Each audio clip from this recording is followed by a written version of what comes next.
From TransportTopics in Washington, D.C., this is RoadSigns. Here is your host, Seth Clevenger. Thank you for listening to RoadSigns, the podcast series from TransportTopics that explores the trends and technologies that are shaping the future of trucking. Over the past 12 months, we've been fortunate enough to interview dozens of leaders, innovators, and luminaries in transportation to help us better understand where this industry is headed. As we begin to move into 2020, now is an ideal time to look forward by looking back at what some of our past guests have had to say about the future. We've covered a lot of ground in those conversations. We've discussed how artificial intelligence and machine learning will change the way transportation companies manage their businesses. We've looked into the rollout of federally mandated electronic logging devices. We've explored how the Internet of Things is expanding to capture more and more data about fleet operations. We've delved into the adoption of active safety technology and the emergence of automated steering and truck platooning. And we've learned about the latest advances in fuel efficiency and aerodynamics while investigating the potential for electric-powered commercial vehicles. But let's start with eRoad President Norm Ellis, who shared his vision for how technology will continue to shape the trucking industry in the years ahead. Yeah, I think you'll see as IoT becomes even more prevalent than it is now, you'll see additional capability to be tracking things inside the trailer, not just the trailer, because that's been available for a while, as you know, but I think be able to see what's inside there, what material is in the vehicle, and that will all improve productivity some more at the manufacturing level and at the distribution level. I think advanced safety technologies, like you've already seen, Seth, with cameras and other things that have started to be very popular, and I think it has helped shape the industry some more. So I think you'll see that converge, and I think you'll see the analytics side come to life even more. Some of the big carriers have been doing some pretty advanced analytics for a while, but I think you'll see analytics become more popular in the mainstream of the transportation area as a result of the data that's being collected. And as you analyze that data, there's unfolded a benefit from that, right? For studying many things, freight flows, congestion, on down the line, and I think it's going to have a profound impact on the future of our country and our ability to be competitive worldwide. In recent years, the federal ELD mandate has been an important driver of technology adoption in the trucking industry. While the regulation only requires motor carriers to use the in-cab technology to record drivers' hours of service data, many fleets are utilizing the ELD platform to automate other business processes. Shea Ranganathan of Keep Truckin' had a lot to say on that topic. The data from ELDs do create a game-changing opportunity. I believe we're actually at the cusp of a small revolution in trucking in terms of the ability to optimize your operations. And this comes down to roughly, the way we think about there's three major pieces here. How do you identify operational issues in your fleets or predict them before they happen? How do you address them? And then how do you monitor progress against these issues? This spans the gamut from your fleet vehicle maintenance and fuel usage to how you understand when to move your assets from one location to another, to safety. And even navigation and routing are going to change dramatically when you have the incredible flexibility of saying, hey, I can see based on my HOS clock and the time I need to get to this delivery point and the traffic that's building up and the weather patterns, I can dynamically keep updating my route and my ETAs. So I know exactly how far out I'm going to be, when I'm going to have to make up time, when I'm going to be late, when I need to call the shipper. There's so much power you get when you have this super continuous data stream that allows you to do a much better job identifying problems, a much better job addressing them, and a much better job monitoring progress against these things. I really think this is going to permeate every aspect of a fleet's operations over time. Artificial intelligence and machine learning are also shaping the development of transportation software. We discussed that trend with Parker Holcomb, founder and CEO of CoLane, formerly known as Freight AI. I think a primary opportunity for AI will be to listen to all the needs across the supply chain. There will be billions of sensors throwing out different pieces of information, from electronic devices to sensors on manufacturing equipment, talking about inventory levels. And I think AI will be the primary toolkit that listens to all of this internet of conversations and is able to pull out suggestions and insights on how we can efficiently, run our supply chains and allocate our resources, while humans work on the harder stuff, the relationships, and moving things forward. Trucking equipment is also undergoing revolutionary changes. Manufacturers and suppliers continue to improve the fuel efficiency of modern trucks and trailers, and we're also witnessing the early days of electric-powered commercial vehicles. I spoke to Darryl Bearer of Mesilla Valley Transportation Solutions about those trends. Naturally, there's a lot of excitement about electric trucks, but Darryl made it clear that there's still tremendous opportunity to improve efficiency in trucking with systems that are already widely available today. The technologies that are available today, there's much more available than what we're adopting. So what's exciting to me is really getting that knowledge to the industry and helping them implement things. That is the biggest part of it all. We talk about the low-hanging fruit. Even there's some fleets out there that have picked the low-hanging fruit, but for everyone else, there's an entire orchard that they just need to sort of find and have help picking. The other thing is, in terms of technologies themselves, what we've seen recently is really the biggest change seems to be coming with non-diesel powered engines. But interestingly enough, their biggest hurdle is range, which means that trailer efficiency is going to be critical to fleets adopting those. If a fleet is looking to adopt, let's say, electric vehicles or some other alternative energy that only has a range of 400 miles, well, if they improve their trailer program to be more aerodynamic and have less rolling resistance, they can boost that range from 400 to 600 miles. Now, suddenly they have a much better means of adopting that into their fleet. So efficiency definitely isn't going to go away. I think as fleets start adopting these new technologies with range issues, it's going to become more of that than it is as much a dollar issue. Okay. But I still think we're a long way from that, because it'll be a long time before fleets get fully away from diesel. A big part of this push for greater fuel economy will come from improved aerodynamics. Josh Butler of Flow Below shared his perspective on how tractor trailers will become more streamlined in the years ahead. Well, I think in 10 years, they'll probably look a lot different. You're already starting to see the hints of what that change is going to look like. If you take a look at the side extenders on trucks, they're starting to go further back. There's a couple gap devices on the market that are actually for sale now that open and close and seal off the gap between the truck and trailer. Those right now are priced pretty high, and so you don't see widespread adoption. The areas around the wheels on the truck side, we've got to the point now where we're on over 10% of all new trucks sold include them, which is incredibly good adoption rate. Exceeded our expectations, but there's still enormous opportunity for us.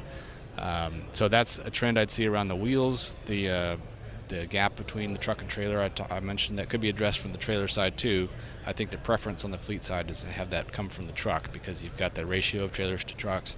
As you go further back, skirts will probably extend further forward. So all of those things all add up to basically sealing the perimeter of the truck, not letting airflow through or under unless it's necessary for engine airflow cooling, sealing as much as possible, but always within the practical limits.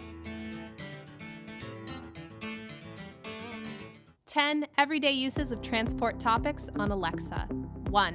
While you get ready for work in the morning. 2. While you cook breakfast. 3. While you eat breakfast. 4. While you drive to work. 5. While you're at work. 6. While you eat your lunch. 7. While you're driving home. 8. While you cook dinner. 9. While you eat dinner. 10. Well, let's face it, it's 1 minute with today's biggest industry headlines. The listening options are endless, so why be confined to 10?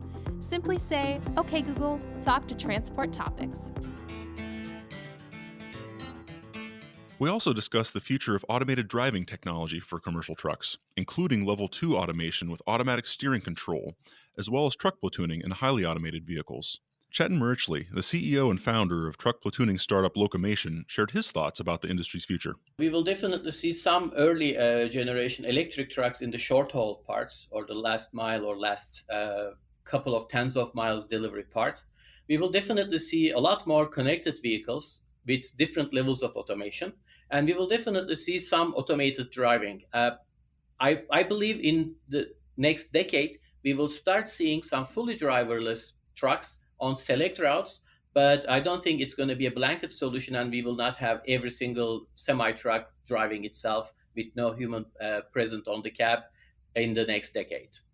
So there will be progress all over, but we are not going to hit the eventual very, very long-term goals in the next 10 years. Dan Williams at ZF also offered his thoughts on how soon some of these technologies will enter the transportation industry. I'll give you a guess, and it's just my guess, and it's probably as good as anybody's guess.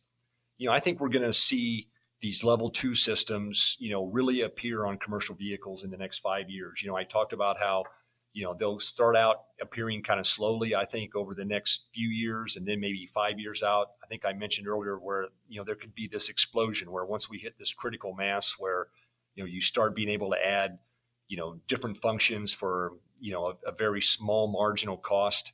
I think that's going to happen, say 5 years out. And then I think, that sets us up well for, making kind of the next step into autonomous driving. As it turns out, the L2 system, a full L2 system, has a lot of the functionality already on board that's required for autonomous driving. And what you're really lacking in that step is redundancy.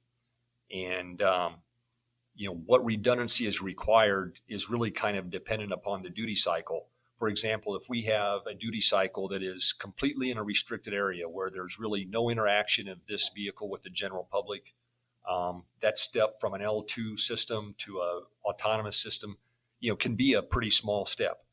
But if you go to more of a general purpose autonomous truck, the kind of thing that, that comes out of, I guess, almost a science fiction movie where somebody just puts in a GPS coordinate and this truck, plots the route and does all of the operations and is ready for anything that comes its way along that route.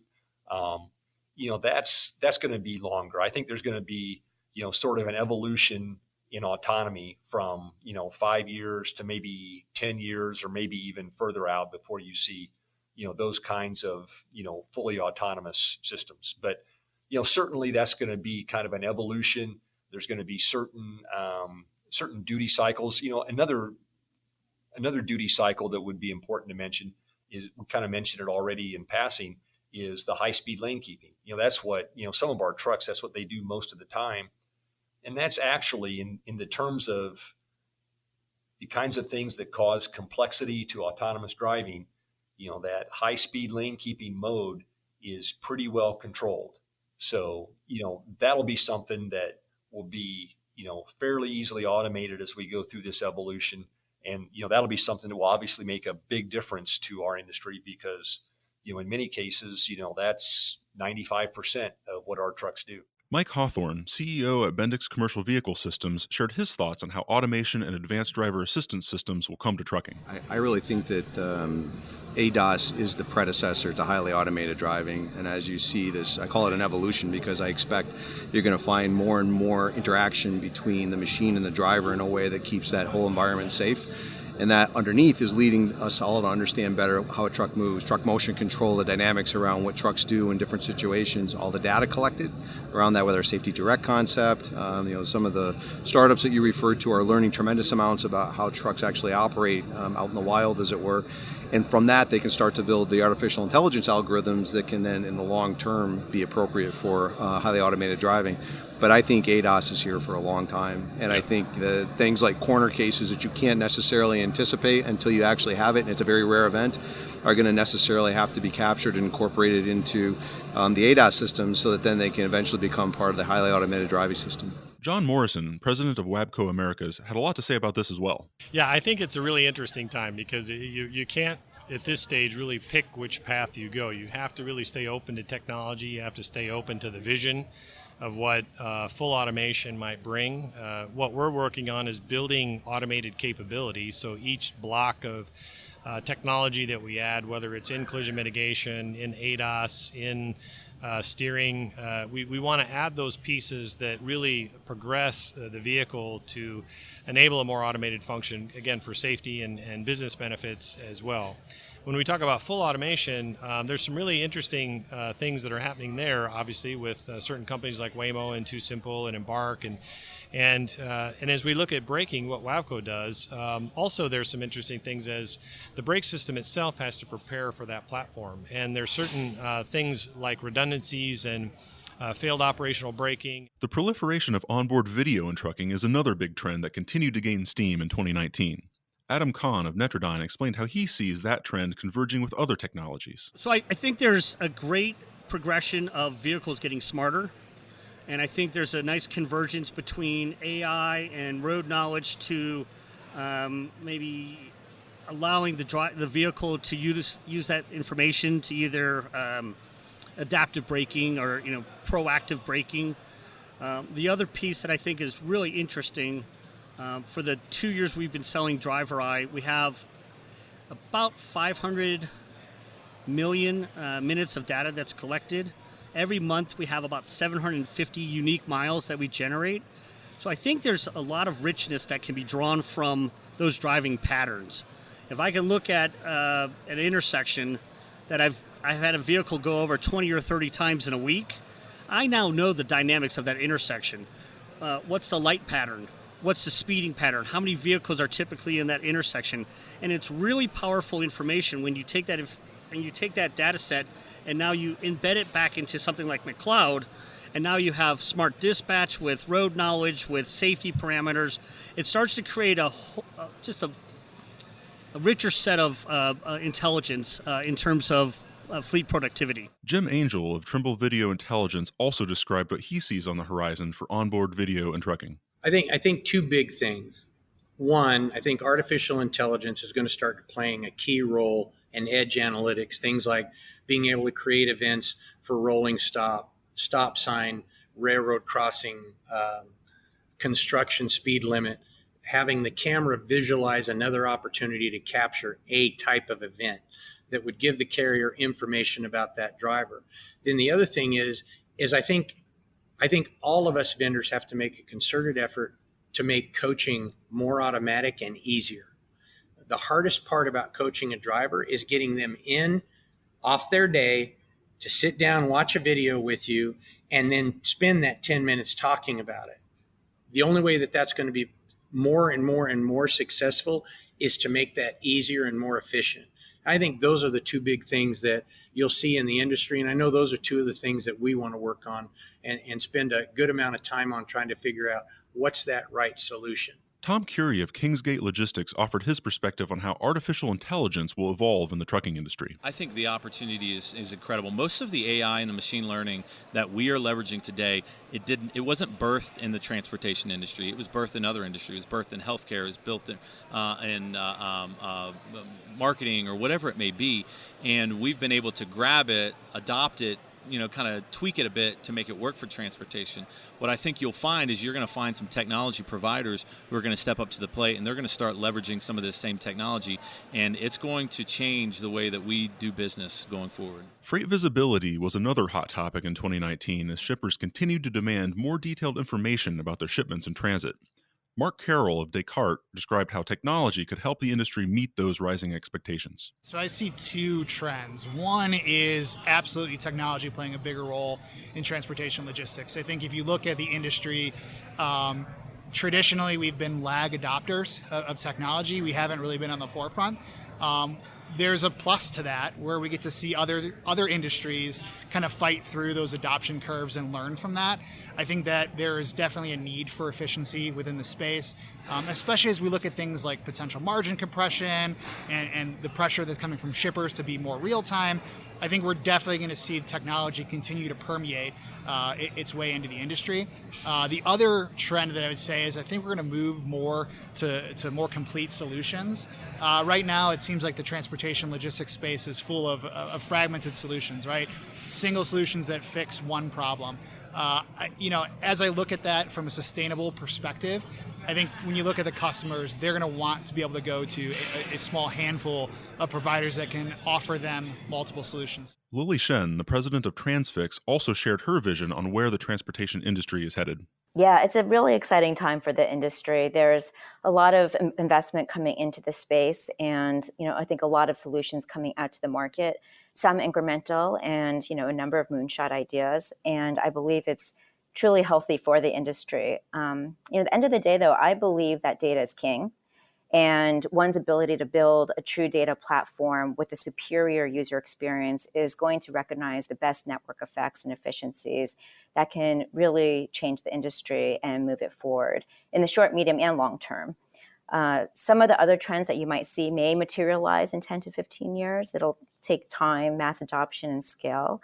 So I believe that the opportunity in driving that change longer term for us is work that needs to be done today. So by building out the right data platforms, continuing to invest in machine learning, and also double down and investing in the user experience. From time to time, an issue commands so much of the industry's attention that it requires a deeper dive. A resource readers can turn to.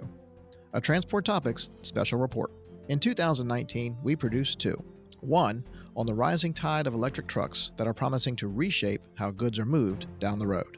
We also examined trends in trucking and insurance, with particular focus on how new technologies help motor carriers eliminate risk and how this is influencing insurers' underwriting practices. I'm Joe Howard, Executive Editor here at TransportTopics, and I invite you to learn more about our special reports and reserve your copy of the next one at ttn.ws/special. In summary, 2019 was a year to remember for the trucking industry. We witnessed significant steps toward the introduction of electric trucks and automated driving technologies. We began to see how artificial intelligence and machine learning are redefining what's possible in transportation software and analytics. The industry also completed its transition to ELDs, and we saw continued expansion of tracking technology and more movement toward the goal of complete freight visibility. As we move into 2020, we'll continue to explore all of these topics and other emerging trends in future episodes of RoadSigns. If you've enjoyed this podcast, please let others know. Rate and review us on Apple Podcasts and Spotify. If my questions have sparked questions of your own, share them with me and the RoadSigns team. You can email us at share@ttnews.com. We'll read them and respond daily. Until next time, I'm Seth Clevenger. Thank you for listening.